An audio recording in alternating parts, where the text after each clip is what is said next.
শুক্তোর মতো কোমলমতি এই শিশুরা জন্মের পরই খেলার মাঠ হিসেবে পেয়েছে এই খানিকটা সরু গলি, যেখানে তাদের অজান্তেই বন্দী হয়ে যাচ্ছে শৈশবের আনন্দ। শুধু শিশুরাই নয়, অপরিকল্পিত নগরায়নে সবচেয়ে বেশি বিপাকে তরুণরাও। এই যেমন ফাইয়াজ সামিনের জন্ম ও বেড়ে ওঠা সবুজ বেষ্টিত কুমিল্লার একটি গ্রামে। বছর 4 ধরে পড়াশোনার জন্য থাকছেন কংক্রিটের এই নগরীতে।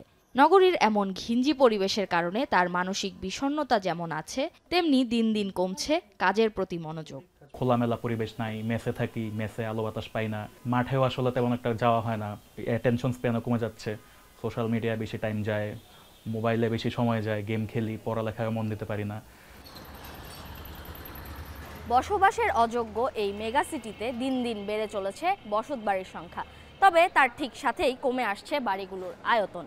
ফলে এর প্রভাব পড়ছে মানসিক স্বাস্থ্যের উপর। তাই প্রশ্ন থেকেই যায়, ঠিক কী ধরনের নগর পরিকল্পনার পরিবর্তন এই মানসিক স্বাস্থ্য ঝুঁকি কমিয়ে আনতে পারবে। এমন অবস্থা থেকে উত্তরণে মনোরোগ বিশেষজ্ঞদের পরামর্শ, মানসিক অবসন্নতা রোধে পুরোপুরি ভেন্টিলেশন যুক্ত বাসাবাড়ি নির্মাণ এবং শিশুদের জন্য খোলা মাঠ নিশ্চিত করার। যেখানে স্পেস কম, আলো বাতাস কম, দম নেওয়ার জায়গা কম, সেখানে কিন্তু ফোবিয়া মানে ভয় ভীতিরগুলি কিন্তু জায়গাটা বেশি। যারা যত বদ্ধ স্পেসে থাকবে তাদের কিন্তু মনোবিকাশের জায়গাটা কম হবে। অন্যদিকে এই নগর পরিকল্পনাবিদের পরামর্শ, পরিকল্পিত নগর গড়ার জন্য সবুজকে প্রাধান্য দেওয়ার পাশাপাশি ভূমি দখলের রাজনীতি থেকে বেরিয়ে আসার। যখন আপনার মানুষের জন্য সহানুভূতি থাকবে না, যখন মানুষের জন্য আপনার বিবেচনাবোধ থাকবে না, মানে তখন তো আপনার সহানুভূতি কেন, অনেক কিছু আপনার ইচ্ছা করবে না তখন দিতে। সংকটটা সমাধানে সবার চিন্তার ঐক্যটা দরকার। সবার আগে চিন্তার ঐক্য যদি থাকে, ঐক্য থাকলে ডেফিনেটলি তারা একসাথে তারা একটা ঐক্যবদ্ধ কোনো একটা উপায় খুঁজে বের করবে। এদিকে ঢাকা সিটি কর্পোরেশনে মোট 235টি মাঠের মধ্যে জনসাধারণের জন্য উন্মুক্ত রয়েছে 42টি মাঠ। অন্তর্বর্তীকালীন সরকারের পরিবেশ উপদেষ্টা বলছেন, সুদূরপ্রসারী পরিকল্পনার মাধ্যমেই ঢাকাকে বাসযোগ্য করে তোলা হবে, যাতে পরবর্তী সরকার সঠিকভাবে এই পরিকল্পনা বাস্তবায়ন করতে পারে।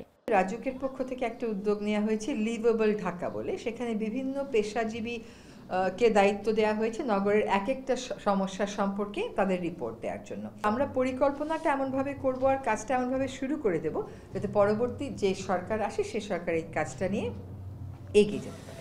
নগরায়নের প্রগতি যেন মানবতার শিকড় থেকে মানুষকে বিচ্ছিন্ন না করে, সেই প্রত্যাশা নগরবাসী।